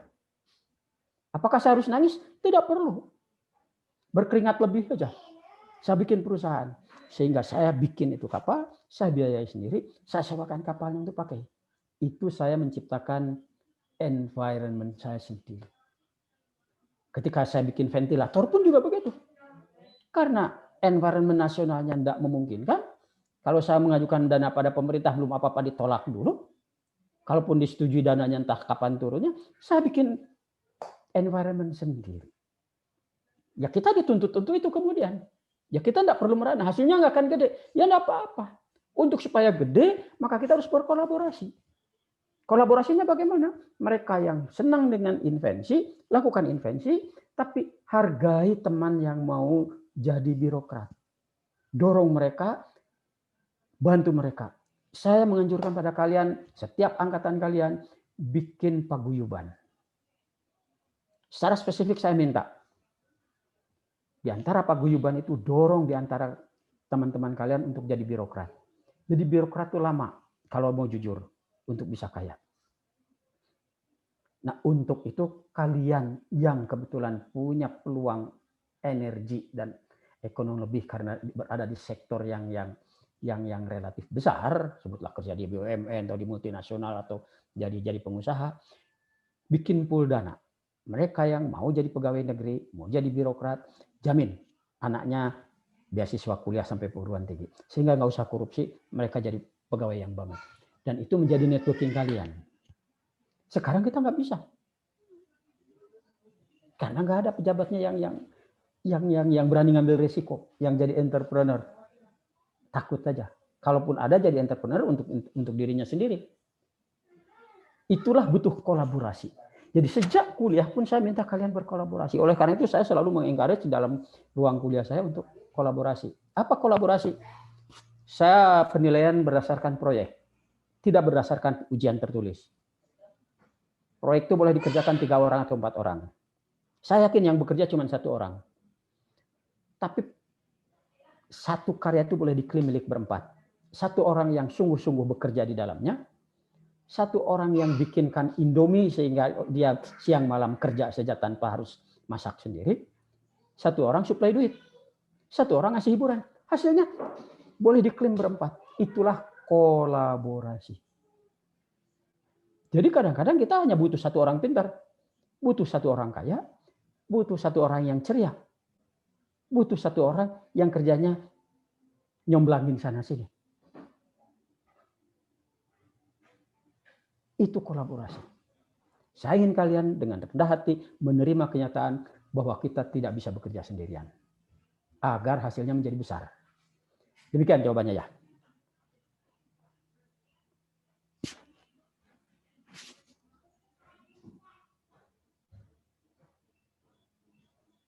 Masih di mute tuh. Lanjut ke pertanyaan kedua. Dari Brionka Sudarman. Bagaimana pandangan Pak Syarif kalau ada yang menjiplak U atau OTG menghirup uap minyak kayu putih dalam bentuk ransel? Pertanyaannya terlalu teknis itu. Enggak saya jawablah, pertanyaan terlalu teknis itu. Yang lain lah yang. Oke. Selanjutnya ada dari M Hisbu, izin bertanya. Saya Hisba dari Bogor. Terkait inovasi teknologi, alhamdulillah saya ikut berbangga ada produk inovasi dalam negeri yang sangat membantu seperti VNI. Sedang pada bidang transportasi seperti mobil listrik seperti Slow tidak berkembang. Apa yang sebenarnya terjadi? Apakah ada permainan produsen mobil luar dan pengusaha importin yang bermain? Terima kasih. Sejujurnya di dalam kenyataan setiap pemain itu berusaha mempertahankan status quo-nya. Importir itu sangat keberatan karena mereka jadi terbatas. Dalam hal mobil listrik juga begitu. Pemerintah tunduk pada tekanan internasional. Agak lebih luas lagi. Saya harus katakan pada kalian bahwa salah satu indikator sebuah negara berjaya itu diukur dari panjang rel kereta apinya. Sampai tahun 2000-an, sampai 2010-an, rel Indonesia itu menciut dari zaman Belanda. Buat saya sederhana. Kenapa? Karena kita sebetulnya memang tidak beradab. Karena bangsa yang berjaya pasti relnya panjang. Kenapa kita menciut relnya? Saya kasih tahu ya, pada tahun 70-an saja, itu di Jakarta masih banyak tram. Surabaya pun ada tram. Jogja Solo pun ada tram. Di Medan pun ada tram. Tapi semua berkurang. Bahkan kereta antar kota pun berkurang. Kenapa? Karena kita tunduk pada bujuk rayu Jepang. Kita nggak punya kemandirian. Kita pengen cepatnya saja. Jepang bilang nggak usah lah yang gitu susah, Indonesia udah pakai mobil aja. Maka industri Jepang menguasai mobil Indonesia. Baru kemudian kita menyadari kita udah ketinggalan jauh. Sejak dimulai dari kapan mulai bangkit lagi, dari zaman SBY mulai itu kan, tambah lagi sampai sekarang dengan Jonan apa segala macam itu waktu itu ya. Baru kita, tapi masih belum cara lihat bahwa Indonesia berjaya dengan panjang rel. Tapi bahkan kalau sekarang kita bicara soal mobil, kalian harus pegang. Salah satu indikator kemandirian sebuah bangsa di dalam transportasi darat yang bukan kereta api, itu dilihat dari merek truknya, bukan mobil pribadi. Kalau kalian pergi ke Eropa, pasti kalian melihat truk ada Volvo, ada Renault, ada Iveco, ada Mercedes, ada Scania. Kalau kalian pergi ke Rusia, kalian melihat andalan Rusia Kamag. Kalau kalian pergi ke Amerika, kalian lihat andalan Amerika Ford, Chevrolet, dan lain-lain. Kalau kalian pergi ke Cina, kalian lihat merek Foton dan lain-lain. Kalau kalian pergi ke India, kalian lihat merek Tata dan Mahindra. Kalau kalian pergi Korea, kalian lihat merek-merek Daewoo, Hyundai. Kalau kalian pergi ke Jepang, kalian lihat merek-merek Mitsubishi, Fuso. Dan kalau kalian pergi ke Indonesia, kalian lihat merek Mitsubishi, Fuso. Dari sini aja kelihatan bangsa apa kita. Kenapa truk itu nggak penting bentuk, yang penting dia handal. Ekonomis. Barang yang handal dan ekonomis saja kita nggak mau bikin. Kenapa? Pemerintah nggak ada keinginan. Swasta banyak yang pengen. Texmaco pernah mau bikin.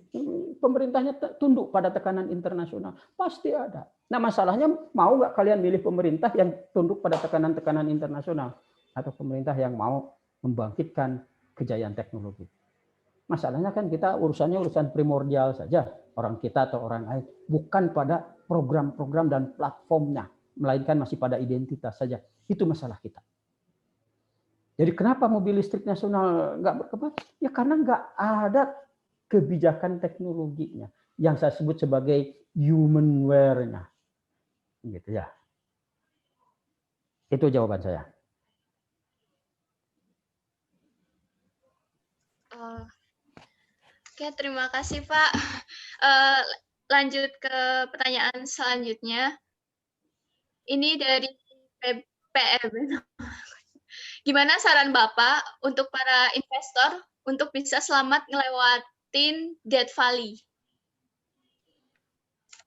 Tidak ada satu rumus tunggal untuk itu. Tidak ada. Tidak ada satu rumus tunggal. Pengalaman, kecermatan, dan pergaulan sangat menentukan. Tidak mudah, sejujurnya saja. Jungkir balik dari pengalaman, kegagalan bisa memupuk orang untuk hati-hati meluncurkan satu produk yang kira-kira bakal survive di pasar nanti. Ya memang pemerintah sebagai pihak yang berkepentingan sebetulnya memang harus menyediakan, kalau di lingkungan perguruan tinggi disebutnya itu sebagai sandboxing, tapi itu cuma teori-teori aja lah ya begitu, istilah-istilah akademik yang para dosen sih fasih ngomongnya, tapi ketika real jalannya sih nggak ada. Dosen itu sebetulnya pada satu aspek sudah terbukti bahwa mereka nggak bisa bisnis, maka jadi dosen aja, ngajar aja, resikonya kecil. Karena apa? Karena kalau bisa bisnis sih dia nggak terlalu mementingkan peran dosennya, dia bisnis aja karena keuntungannya juga lebih gede. Dan kelihatan nanti di antara dosen-dosen itu banyak yang keluar dia jadi dosen bahkan gajinya pun nggak diambil, nggak masalah karena dia sebetulnya bisa hidup. Sayangnya karena pengakuan terhadap peran-peran seperti itu kurang, bahkan perguruan tinggi pun kadang-kadang memberikan satu pilihan yang justru bodoh. Dosen-dosen yang bisnis yang itu diberikan peringatan, kalian mau bisnis atau mau jadi dosen? Bodoh banget rektor yang begitu. Kita butuh di antara kawan-kawan kita tuh yang bisnis, yang penting dia networking ke sini begitu. Jangan dia dikasih pilihan gitu. Itu bodoh banget. Itu against tendensi internasional sebetulnya. Nah, itu ya. Silakan. Berikut kalau masih ada. Ya. Terakhir ini. Pertanyaan masih banyak, Pak. Oh, masih banyak, ya. Ya. Pertanyaan selanjutnya ini dari M. Hisbah Afdaluddin. Izin bertanya, saya Hisbah terkait regulasi kenapa BRTI dibubarkan pemerintah, ya Pak? Oh, saya nggak tahu persisnya apa ya. Mungkin pemerintah ingin itu koheren aja. Koheren di bawah kendali kementerian. Daripada repot-repot bicara unsur independennya begitu ya. Saya sendiri menyesalkan itu, tapi ya itu keputusan pemerintah, mau bilang apa. Itu tidak sesuai dengan konvensi internasional sebetulnya. Bahwa untuk urusan yang sifatnya resources yang terbuka itu harus diurus oleh lembaga independen. BRTI itu sebetulnya memenuhi kaidah bisnis itu. Nah, pemerintah pengen di satu tangan di tangan menteri saja. Saya menyesalkan, tapi ya itu keputusan pemerintah.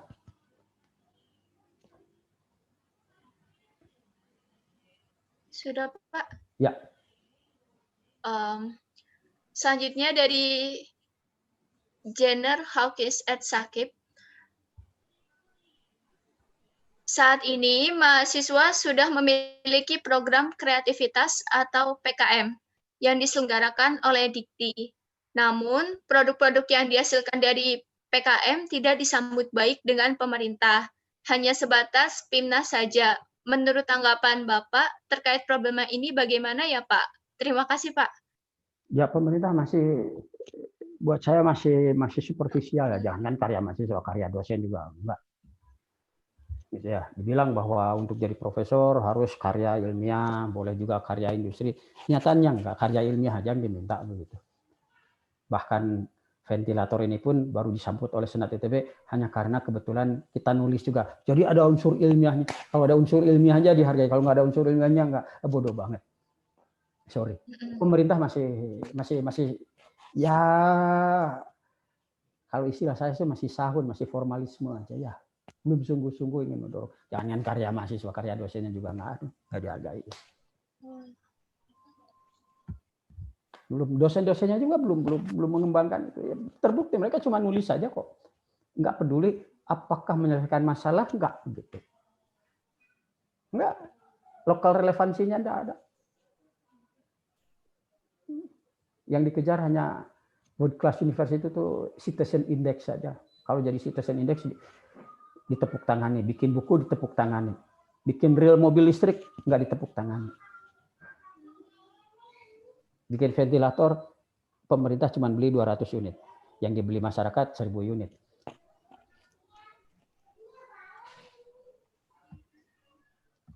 Apalagi karya mahasiswa, yo masih jauh ya.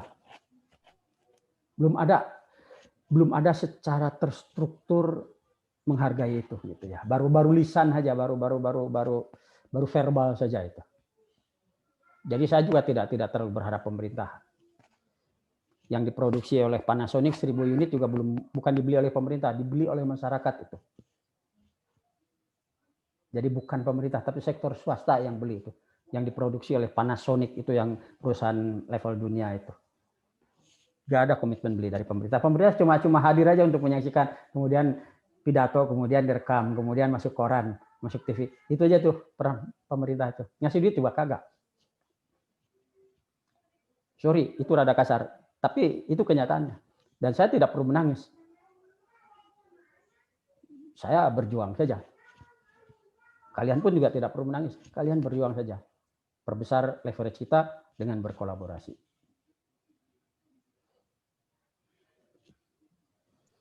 Oke, itu jawabannya. Langsung ke pertanyaan selanjutnya. Dari Rodiadia, bagaimana langkah konkret yang bisa dilakukan oleh pionir gerakan-gerakan pembaruan dalam bidang iptek secara praktis dan efisien, sehingga bisa mewujudkan semua ide-ide yang gagasan pilihan Bapak sebagai teknokrat. Terima kasih. Saya bukan teknokrat ya, istilah teknokrat itu adalah orang yang bekerja di bidang administrasi teknologi, teknokrat itu namanya. Kalau saya engineer aja, kalian harus punya jati diri. Engineer itu menghasilkan barang. Barang itu tidak selalu hardware ya, bisa jadi controlware, bisa jadi humanware. Tidak berbentuk fisik terus, tapi bisa jadi berbentuk sistem, bisa berbentuk kebijakan, menghasilkan barang yang dipakai. Itu insinyur. Kalian mau jadi insinyur? Kalau enggak, kalian jadi ilmuwan. Ilmuwan tidak menghasilkan barang, tapi menghasilkan pengetahuan. Apa pengetahuan? Penjelasan yang masuk akal dan sederhana tentang gejala-gejala pengetahuan. Nah, kalau tidak jadi ilmuwan juga, kalian bisa jadi sastrawan. Apa sastrawan? Sastrawan menghasilkan kalimat yang menghibur dan menginspirasi. Tidak perlu penyelidikan aneh-aneh, pokoknya kalimatnya menghibur dan menginspirasi. MHI Najib menghasilkan kalimat-kalimat yang menghibur dan menginspirasi. J.K. Rowling, Tolkien, Dan Brown, Mario Puzo, Sultan Takdir Ali Shahbana, Hamka. Itu tidak menghasilkan barang, tidak menghasilkan pengetahuan, tapi menghasilkan karya yang menginspirasi orang. Nah, kalian pengen menghasilkan barang, pengen menghasilkan pengetahuan, pengen menghasilkan inspirasi pada orang, pilihan kalian. Tapi manapun, yang penting harus bisa bermanfaat. Jangan yang tidak menghasilkan manfaat. Kalau bikin lagu cuma bikin jutek. Teknologi yang nggak dipakai, ilmu pengetahuan yang entah apa. Gitu. Harus punya mimpi itu dulu. Kalau individunya sudah berani bermimpi itu, tinggal dirajutkan. Sapu itu syaratnya ada lidinya dulu. Kalau lidinya nggak ada, apa yang mau diikat? Sudah ada lidi, baru bisa diikat. Biarpun ikatanya kuat, kalau lidinya nggak ada, ya nggak jadi sapu itu. Nah, individunya dulu yang harus punya mimpi. Mau jadi apa? Mau jadi insinyur? Mau jadi ilmuwan? Mau jadi sastrawan? Mau jadi apapun. Itu dulu. Saya kebetulan bukan teknokrat. Saya adalah engineer. Cita-cita saya menghasilkan barang. Apa kredo hidup dari seorang insinyur? Insinyur tidak layak hidup kalau karyanya tidak dipakai di industri. Itu aja. Jadi jangan mengemis-kemis pada pemerintah dengan dana penelitian. Kalau mau dana penelitian pemerintah, itu ilmuwan. Kalau ngaku insinyur, ya apapun karyanya harus dipakai oleh industri sehingga bisa hidup. Kalau sikap hidupnya tidak seperti itu, ya Anda bisa. nanti saya nggak bisa berkarya Pak, habis pemerintah tidak beli. Ya nangis itu namanya. Mengeluh. Juara tidak pernah melakukan dua hal. Satu mengeluh, dua bikin alasan. Bikin alasan habis pemerintah tidak mendukung sih, ya sudahlah. Gitu. Nah, itu bukan juara. Juara itu menyingkirkan semua potensi yang akan menghalangi dia mewujudkan mimpinya. Sehingga tidak perlu bikin alasan di ujung. Mohon maaf saya nggak jadi bertanding, saya tadi pengen pipis dulu. Gitu. Nggak ada. Dia sudah periksa dulu. Sebelum berangkat pipis dulu. Sehingga tidak perlu nahan pipis ketika harus bertanding. Dia juga tidak mengeluh. Oh, lawan saya jago, Pak, nggak bisa. Nggak bisa. Juara itu lawannya jago, dia harus lebih jago lagi. Medannya berat, ya dia menyiapkan diri. Itu namanya juara. Kalau kita masih bikin alasan atau mengeluh, kita bukan juara. Dan saya ingin kalian jadi juara. Yang sangat kurang di kita, ngakunya beragama Islam, kalian kan rata-rata dari dunia. Nggak ada mentalitas juaranya, kalian nggak diajari begitu oleh ustadz-ustadz kalian. Sorry. Itu masalah. Saya kasih tahu ya. Terutama karena ini forum orang Islam nih ya. Saya ingin menampar kalian, sorry. Kali orang Yahudi. Untuk setiap satu orang Yahudi ada 100 orang Islam. Tetapi bank-bank terbaik, bank-bank terbesar milik orang Yahudi. Surat kabar paling berpengaruh milik orang Yahudi. Ilmuwan peraih Nobel orang Yahudi. Film-film, hiburan pun orang Yahudi. Mana yang orang Islam? Nggak ada. Kenapa? Karena kita nggak mementingkan juara itu. Orang tua kita nggak minta kita jadi juara. Orang tua kita tidak minta kita mengantarkan kita satu environment yang menyebabkan kita jadi juara. Ustadz-ustadz kita nggak. Kalian diajari tentang adab masuk toilet. Apa adab masuk toilet yang paling penting? Pasti kalian jawab baca doa. Kalau kalian pernah mampir di Masjid Zaman, menjawab bahwa baca doa, saya suruh pulang. Adab terpenting masuk toilet itu jaga kebersihan. Karena kalian pun pasti tidak suka kalau orang yang menggunakan toilet sebelum kalian tidak jaga kebersihan. Biarpun dia doanya panjang. Demikian juga kalian. Kalian boleh doa panjang, tapi kalau nggak bisa jaga kebersihan, kalian disebut tidak beradab.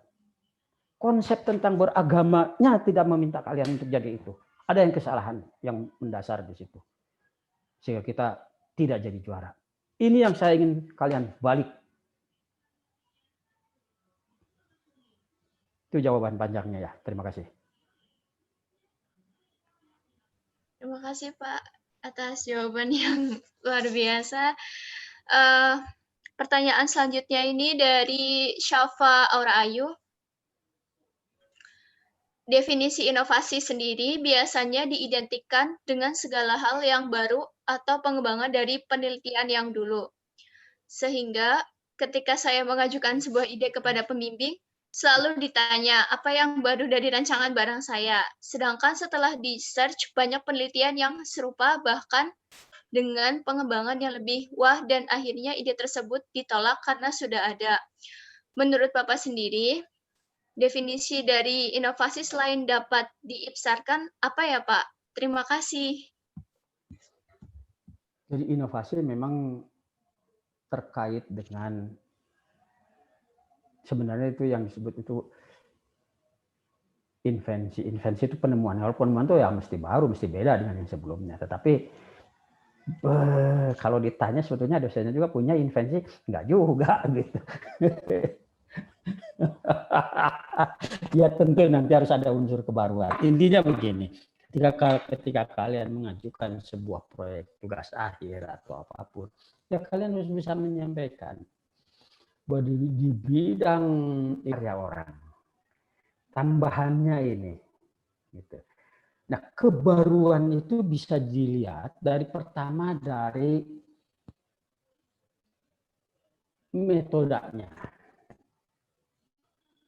Kalau orang biasa menggunakan metode ini diganti dengan metode yang lain, itu baru. Yang kedua, materialnya. Yang ketiga, ubah. Orang menggunakan itu kasus 1 dimensi, saya menggunakan 2 dimensi.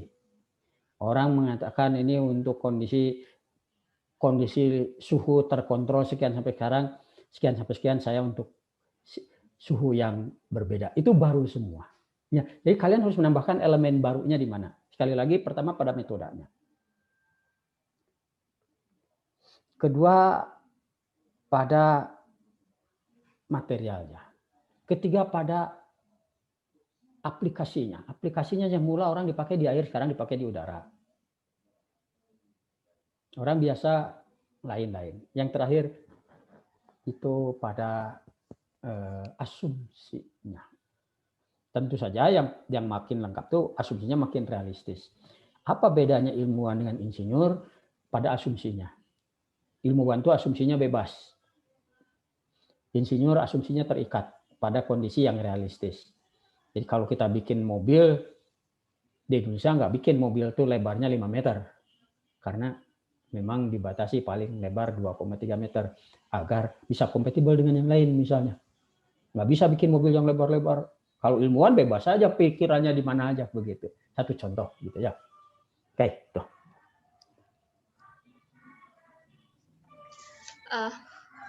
Pertanyaan selanjutnya itu dari Embro Syakur lagi. Menurut Pak Syarif, apa perlu reformasi pendidikan di Indonesia? Sangat perlu. Tegas. Dan itu tidak hanya bisa dikerjakan oleh pemerintah, oleh kita semua. Saya sedang bekerja di level itu dengan mencicilnya. Nomor satu, memperkenalkan pada kalian bahwa pendidikan itu tidak hanya bicara soal intelektualitas, tapi bicara soal profesionalitas, bicara soal sosialitas, tapi lebih-lebih lagi nanti bicara soal spiritualitas. Kalau pengetahuan dia bisa diajarkan, diasah dengan cara dipertanyakan. Kalau profesionalitas diasah dengan cara diuji cobakan. Kalau kualitas sosial tidak bisa diajarkan, tidak bisa dilatihkan. Dia hanya bisa dicemplungkan saja, bergaul dan direnungkan. Spiritualitas hanya bisa dicontohkan, hanya bisa ditularkan dengan ketulusan. Jadi soal anti korupsi, soal kejujuran, tidak bisa diajarkan, tidak bisa dilatihkan. Nggak ada pelatihan jujur itu, tidak ada. Yang ada itu penularan. 18 tahun kalian ditularkan oleh ibu bapak kalian, itulah kalian. Bagaimana merubah dalam 18 tahun? Lama lagi. Kalau saya harus merubah kalian dalam 4 tahun, harus sangat intens luar biasa. Baru mungkin kejujuran kalian bisa ditingkatkan. Itu berat. Disekolahkan gaya militer, kalian bisa disiplin, tapi belum tentu kejujurannya akan meningkat. Ada hal-hal yang mendasar ada pada diri orang. Pendidikan yang tidak menghasilkan orang yang berani bermimpi menjadi diri sendiri adalah by default pendidikan yang gagal. Pada dasarnya, pendidikan ujungnya harus mampu menghasilkan manusia yang berani bermimpi. Satu aspek. Aspek yang lainnya, berani mengambil resiko. Aspek yang ketiganya, berani memberi manfaat. Ukurannya.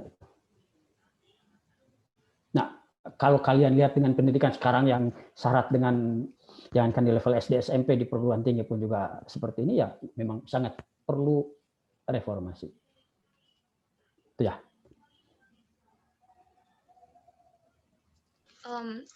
Ini pertanyaan terakhir dari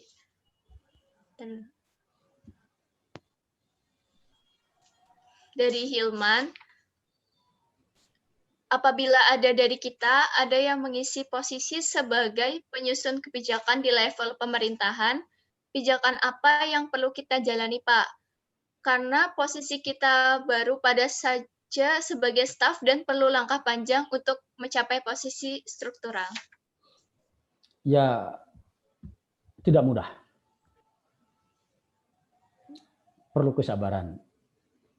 Karena dengan menjadi birokrat, kalian harus bekerja di dalam sistem. kalian tidak bisa membawakan sendiri seperti jadi orang yang punya bisnis pribadi. Kalian pada intinya diminta untuk mampu, satu, menjaga integritas diri. Kedua, keloyalan. Tapi loyalitas itu nomor satu pada cita-cita bangsa. Kedua, cita-cita lembaga atau visi lembaga. Yang ketiga baru pada atasan. Itu punya resiko. Karena ketika kalian melihat bahwa cita-cita republik harusnya begini, ternyata lembaganya ya kalian harus sering berkompromi. Apalagi kalau kemudian punya atasan yang nyeleweng begitu ya. Itu neraka di dunia itu memang sejujurnya. Di situ kalian diminta pandai-pandai membawakan diri. Tetap jaga integritas pribadi karena kita ingin selamat dunia akhirat, tapi juga ya karena harus selamat di dunia ya kalian harus ya meninggalkan teman. Intinya begini, kalaupun kita nggak korupsi, kadang-kadang kita lihat teman itu ya jangan terlalu vulgar begitu ya gitu. Ini masalah. Sering orang-orang yang punya prinsip pribadi itu tidak tahan di situ. Tapi kalau kalian melihat ini sebagai perjuangan jangka panjang, ya ini sebuah perjuangan. Masing-masing ada pahalanya nanti. Ya. Tidak mudah, sejujurnya aja. Kalau saya diminta jadi itu, saya juga nggak mampu. Oleh karena itu saya tidak jadi itu. Tapi saya berterima kasih kalau di antara kalian ada yang mau jadi pejabat publik itu. Dengan tulus saya mengatakan, saya berdoa semoga diganjar Tuhan. Untuk kebaikan hati, ngurus urusan publik, berlaku dengan penuh integritas untuk diri sendiri, tapi juga tidak ikut nyolong. Itu tidak mudah. Sejujurnya tidak mudah. Dan saya bangga dengan kalian yang mau jadi birokrat.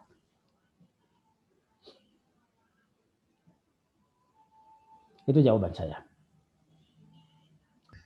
Ya Pak, ini ada satu pertanyaan lagi. Tadi katanya terakhir. Tadi orang baru masuk tadi. Betul-betul terakhir nih. Ya.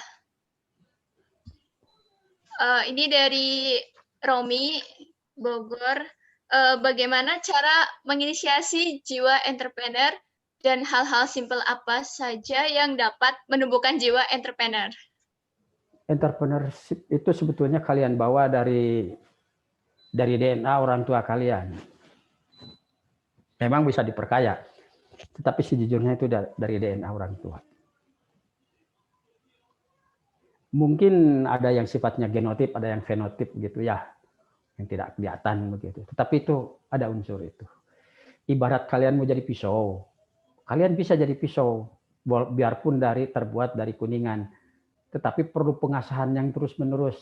Sekali dua kali dipakai jadi tumpul, diasah lagi, bisa tajam lagi. Tapi kalau kalian turunan baja, diasahnya lama, tapi sekali diasah, tajamnya juga lama. Bayangannya begitu. Kalau terbuat dari plastik, kalian bisa tajam, bisa cocok untuk situasi tertentu, tetapi tidak cocok untuk situasi yang lain. Kalian pun harus diasah juga. Nah, ada unsur-unsur itu. Tetapi untuk jadi pisau yang tajam, baja itu harus ditempa. Harus tahan ujian, diasah, bagian-bagian tertentu dari dirinya dikorbankan. Tidak bisa hidupnya seenak-enaknya, tidak bisa. Besi yang tidak ditempa, tidak dibakar panas, tidak ditimpa dengan tekanan yang kuat, cepat sekali berakhir di keranjang besi rongsokan. Mereka yang menginginkan punya peran yang kuat sehingga dikenang lama, ujungnya ada di sebuah galeri atau di museum berabad-abad lamanya, pasti melewati penempaan yang lama. Lepas dari masalah apa DNA kalian tidak mungkin jadi entrepreneur tanpa penempaan. Tidak mungkin santai-santai tiba-tiba jadi pengusaha yang sukses, tidak mungkin. Tidak mungkin santai-santai tiba-tiba jadi pemimpin yang kuat, tidak mungkin. Kalian harus menempa diri. Itu aja jawabannya.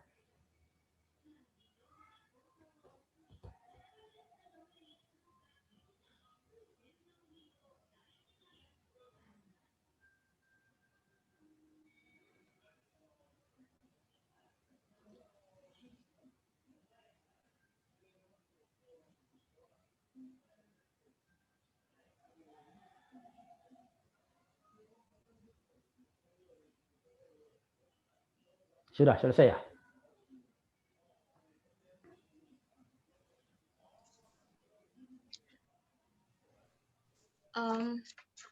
Terima kasih kepada teman-teman. Alhamdulillah acara kita pada pagi hari ini sudah selesai dan terlaksana dengan baik. Kami ucapkan terima kasih kepada narasumber Bapak Dr. Insinyur Syarif Hidayat yang telah memberikan matinya, dan semoga bermanfaat buat teman-teman. Sebelum itu jangan ditutup dulu ya, karena di akhir ini ada foto bersama, jadi turn on kameranya.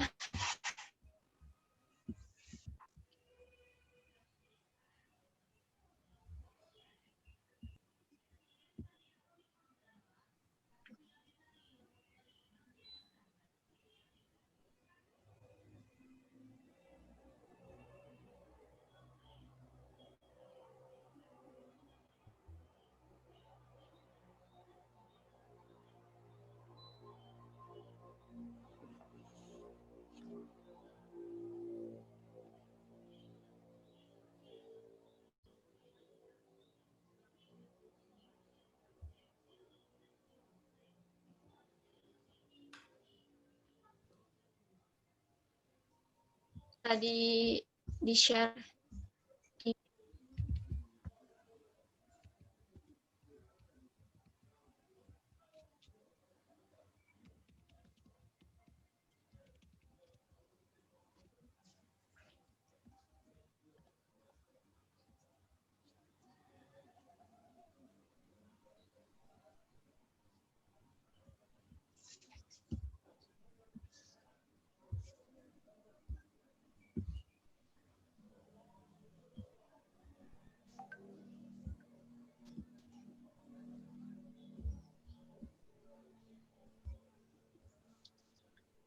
Bisa di turn on.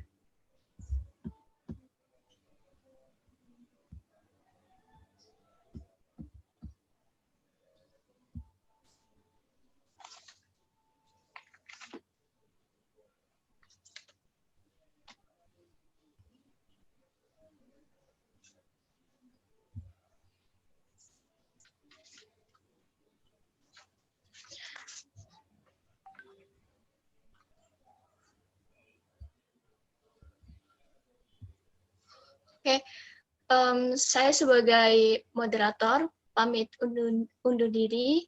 Mohon maaf atas segala kekurangannya. Wassalamualaikum warahmatullahi wabarakatuh. Saya serahin ke MC.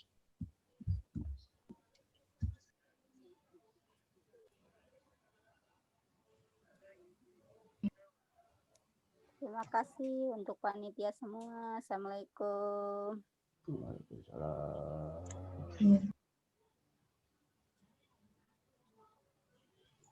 Mohon maaf teman-teman peserta semua. Jadi kita akan berfoto bersama yang dipimpin oleh host.